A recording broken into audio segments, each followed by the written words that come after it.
saya Sadatul Rahma daripada Shah Alam. Saya bekerja sebagai pensyarah di UiTM selama 8 tahun. Saya memang menetap di Shah Alam lah selama ni. Income sebelum Gergasi Hijau adalah gaji sebagai seorang pensyarah average dalam 6,000 7,000 itu. Seminar Gergasi Hijau saya dapat belajar banyak benda.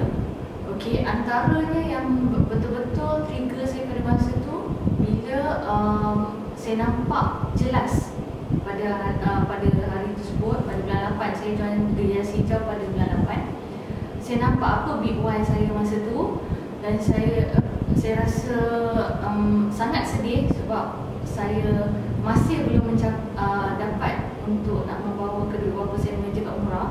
So untuk antara itu sebab saya nampak betapa pentingnya big why saya.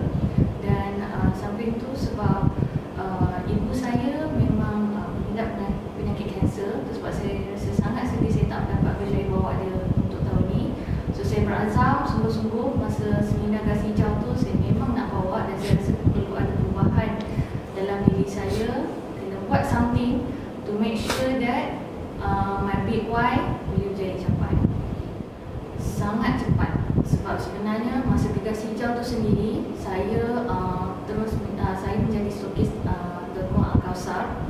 Daripada situ saya jumpa dengan ada rakan-rakan saya yang lain, dan dekat situ saya baru nampak dengan jelas macam mana perjalanan untuk mencapai saya punya big why.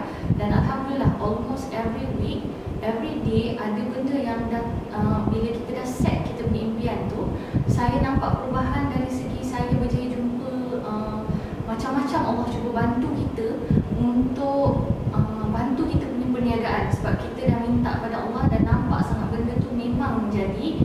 Dan every day selepas daripada kejadian tersebut, saya dapat perubahan yang sangat jelas, dan saya semakin yakin terhadap perniagaan.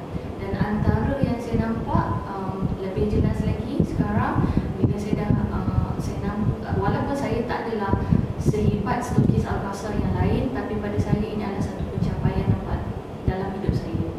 Dan dengan Al-Kausar sekarang saya setiap hari, alhamdulillah, memang ada yang PM saya tak kurang daripada 2 orang, dan yang akan membeli terpuk Al-Kausar dari seluruh Malaysia.